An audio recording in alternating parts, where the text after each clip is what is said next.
Italian Impressionism for oil painting improvers. And the three artists I'm hoping we'll have a look at are Guiseppe de Nittis, Giovanni Segatini and Plinio Nomellini. And the element they all have in common is sunlight and paintings light and shade. They are quite bright, sunny pictures, and they are generally of people, although there's a few without. People in a landscape, people eating, people having a dinner, or people walking about in a cornfield, for example. So you've seen this, you've read it, and we also have a copy of this, which is a suggestion to start with diluted or diminished with white yellow ochre, and to make a scale with yellow ochre. The reason for suggesting using the yellow ochre ground is that it will inform the sunny quality in the picture. Even if yellow ochre seems unlikely as an underpainting layer, it's, I think, going to help inform the rest of the painting. The other function that it has is it enables one to paint a simpler version of the painting to start with, rather than starting with the complexity of colour. It simply reduces the painting to light and shade. So light and shade in this instance would be a tonal scale with white, mostly white, and then very little ochre, mostly ochre, and mixing up shades of yellow ochre.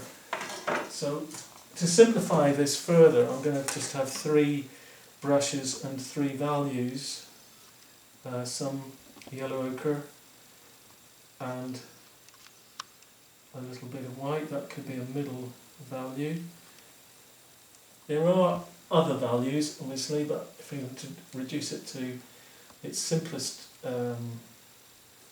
breakdown, I'm going to have just pure yellow ochre, which is that one.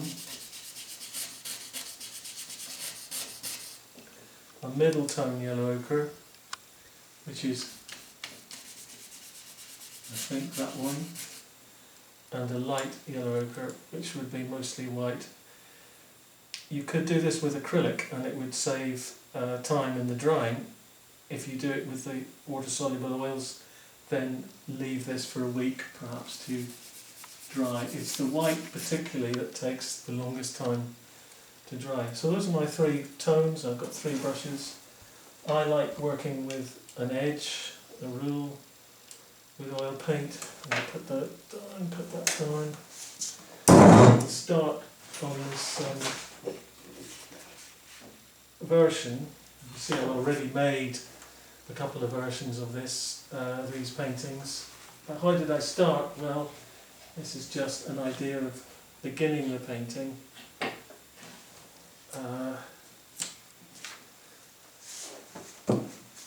So we go into this painting, this picture rectangle, and have a look for the big elements, which will be where the horizon is located. So in simple terms, that's very simple terms, that's about here. If that's halfway there, then the horizon is just above halfway. So if I make a mark there and a mark over here, I've got an idea of where I'm going with this. You could use a mile stick, something longer, but I find it just helpful to know where that should be.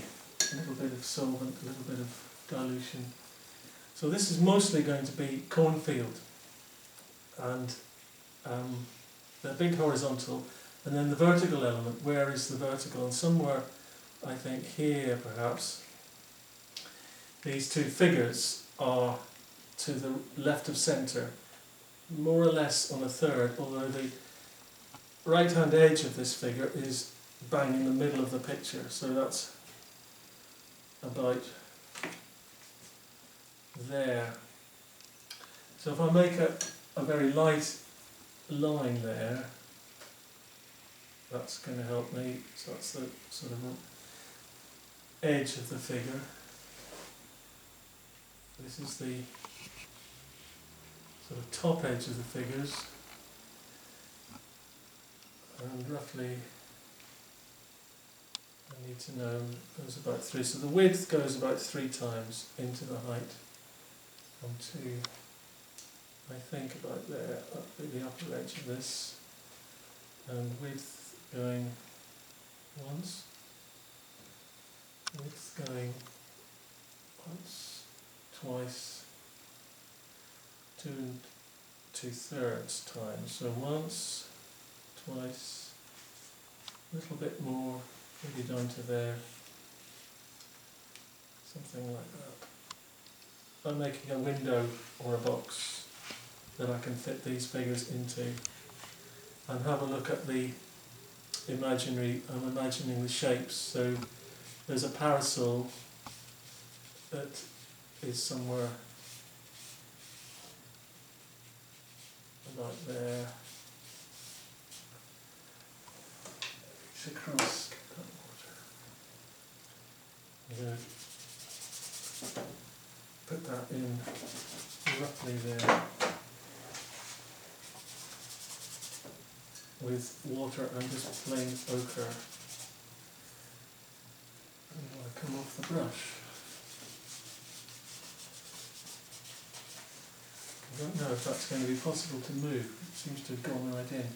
No, it isn't possible to move it. So that's roughly where the parasol is. Let's go on to a smaller brush, and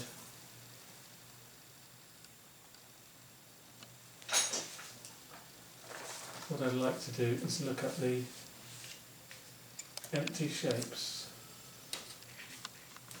as much as the actual shapes. So I'm looking for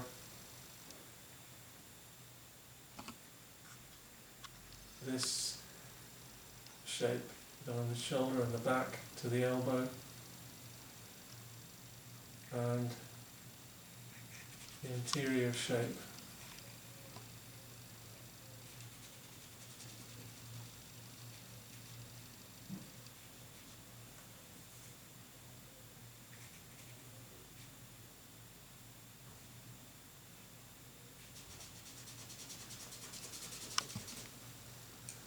Just needs a bit of white to correct that.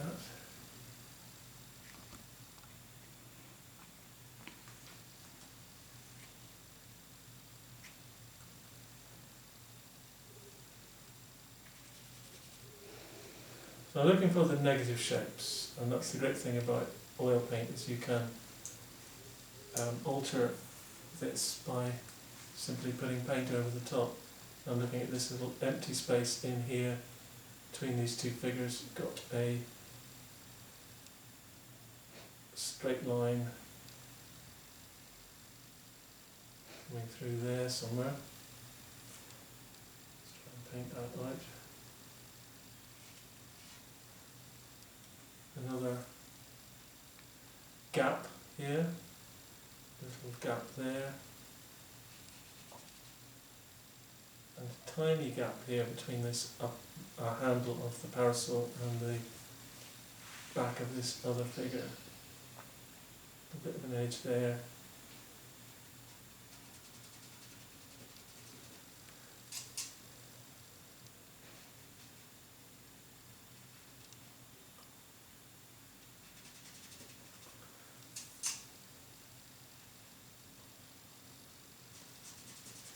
And where dark is, these areas are in shadow. So I'm going to correct that a little bit there.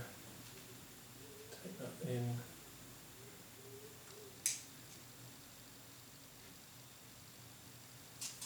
And make small corrections and alterations, which is what oil paint is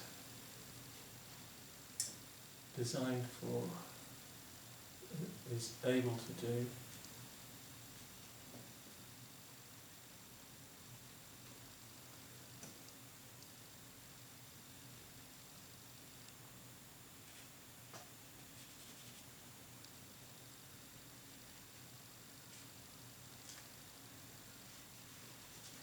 So it's purely about looking at shapes at this stage, simple silhouettes, something that reduces this image to its essential elements. Collar there, should be much closer, so that should come in a lot closer there. Go vertical.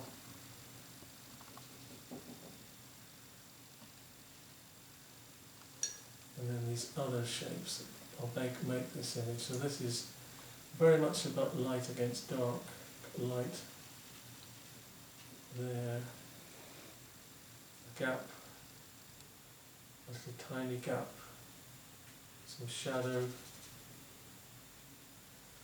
Come straight down here. This is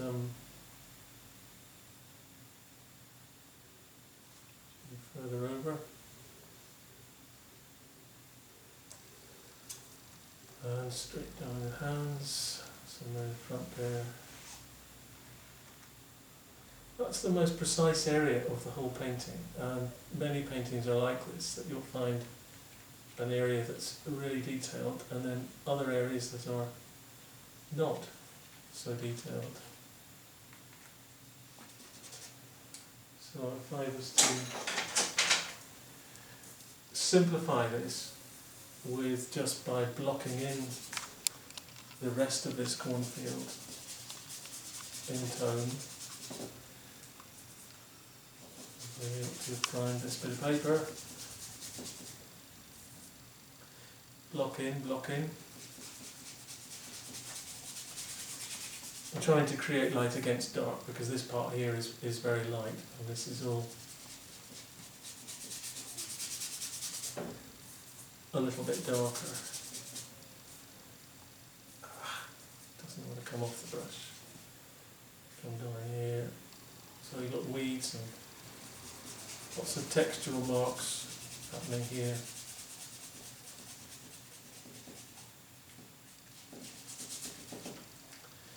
That's the tightest area of painting though, and the rest of it is not as complex.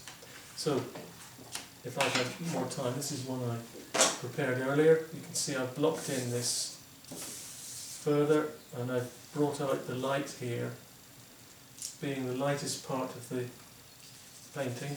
So that's a significant thing to notice. The palest area of your image, whatever the painting is you're looking at, can we find the darkest area and the lightest area and reduce the whole thing to a range of tones by mixing white and yellow ochre. And then leave this to dry for at least a week, I would think, if it's oil paint.